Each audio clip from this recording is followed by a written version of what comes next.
پشت پرده به بالهای سیاسی اهمیت نمیده و شطرنج باز خوبی. پشت پرده به همه موضوعات میپردازه و با کسی تعارف نداره و تنها خط قرمز ما مردم. ما اجازه نمیدیم که رسانه‌ها از عدم سواد رسانی مردم سوء استفاده بکنند.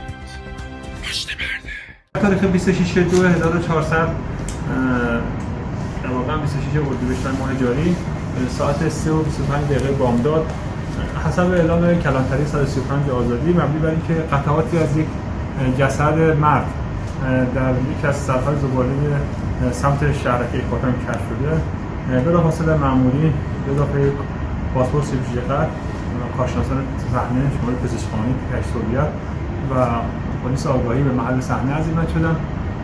ملاحظه شد که در سطح زباله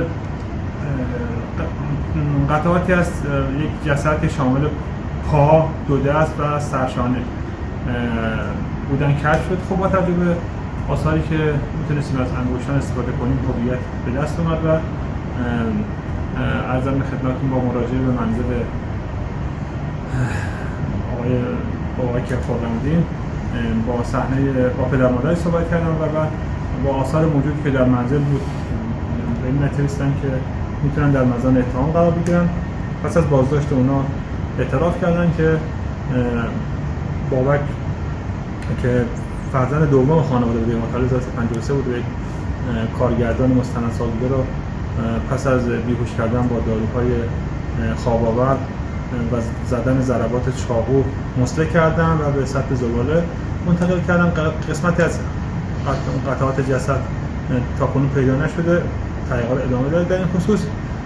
در ادامه تحقیقات با توجه به اینکه مشخص شد که یکی از دختران خانواده در واقع فرزند مشترکشون زن و شوهر میشه به نام آرزو که ایشون هم در واقع فرزند اول خانواده بود، در متولد 52 بودن، مفقود شده و 2-3 سالی نیست. این فرضیه مطرح شد که احتمال قتل اینا بود با توجه به اینکه پدر مادر خیلی اصرار داشتن که متهمان که ایشون در خارج از کشور ترکیه به سر میبره، اونجا اقامت داره، اما بررسی مبادی ورودی و خروجی و پرینت هایی که گرفته مشخص نمود که اصلا هیچ چیزی صحت نداره و ایشون ترددی در مرز خروج و ورود مرز از خارج از مرز ایران نرفته، کشور ترکیه همینطور.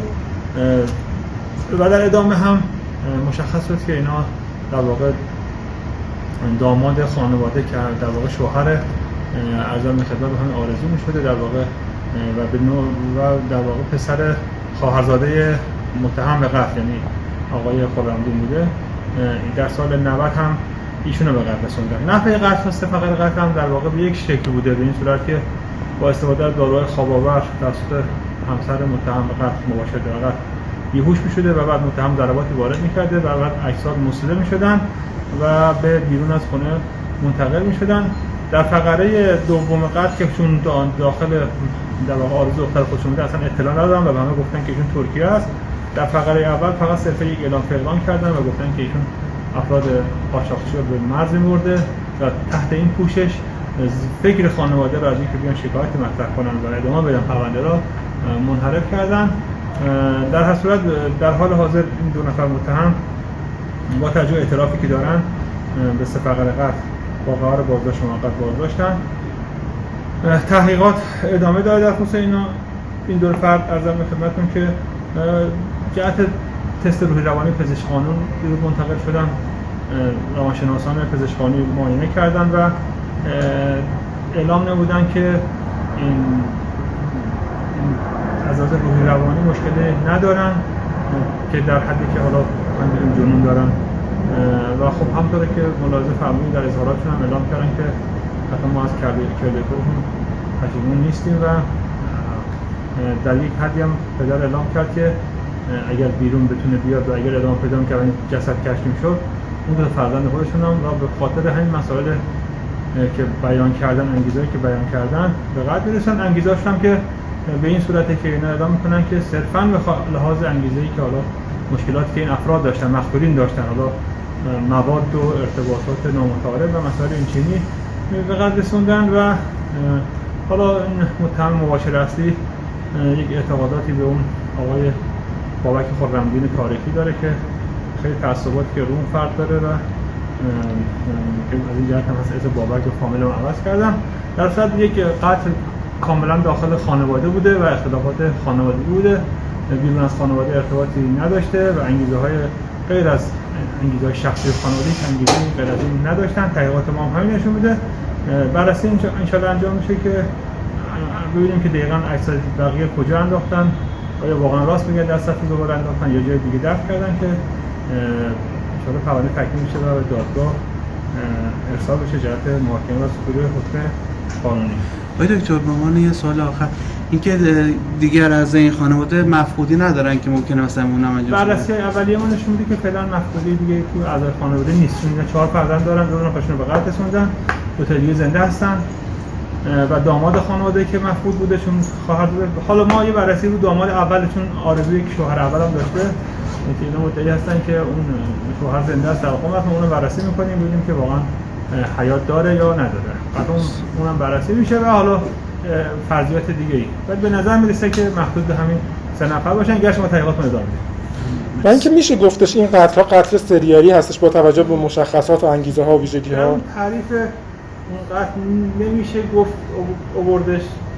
حالا شاید یک قتل بیشتر خانوادگی و شخصی بوده. کما که اگر یک مانع ایجاد بشه شاید این قتل انجام نمیشد. بیشتر تصمیم گرده این مرد خانواده بوده و نسبت به فرزندانش با توجه به اون ویژگی‌هایی که حالا اعلام کردن. اما به نوعی هم اگر می‌خوایم در اون تعریف قتل‌های سریالی بیاریمشون شاید بگنجه، تا با توجه به حالا نوع بیانش، انگیزه‌شون و اینکه گفتن که صرفاً مشکلات اخلاقی فرزندانشون بوده و به داماد خانه بوده و ارتباط به این کار داشتن. عرض به خدمتتون فعلا. شما بابت هر قتلی که بود ناراحت نمی‌شدی بگی مثلا؟ نه اصلا ناراحت نیستم.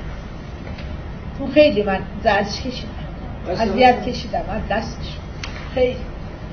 بعد اصلا ناراحت نیستم. کدوم مادر راضی میشه بچه‌ش همون سوال همینه که چرا مثلا چجوری شده که مادر راضی شده؟ راضی شده. خب راضی شدم، اصلا هم ناراحت نیستم.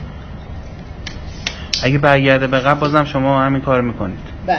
چون نه اگه خوب باشه، نه اگه خوب باشم، مهربون باشم، خوب باشم با من، خوب اصلا بابت منو دیگه نیزم رو هم نمیشه بگم چی کار میکرد با من.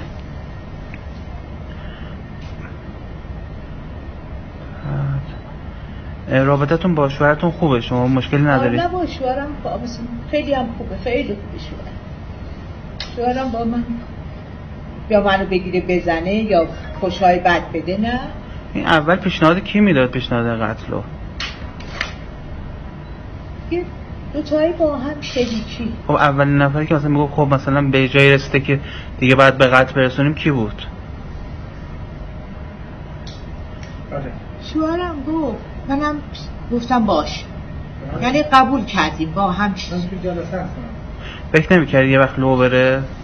بله؟ فکر نمی‌کردی یه وقت لو بره؟ لو بره؟ نه اصلا گفتیم صبح گفتیم بریم کاسگاه بگیم بابک رو کشتیم. بریم بریم بابک رو کشتیم. شوهرم طوری گفت. خب چرا نگفتی؟ و قبلی ها رو چرا نگفتی؟ نه دیگه میخواستیم بیایم که مامورا اومدن دیگه.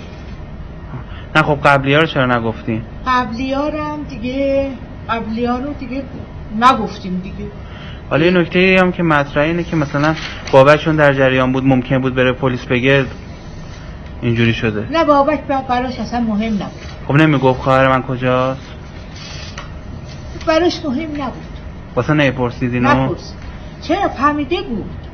گفت نه با آرزو نه زنگ میزنه نه خبری ازش هستن، نکنه بلای سر آرزو اومده سم کشته شده. اینا رو میگفت دیگه، هیچی دیگه براش مسئله نبود.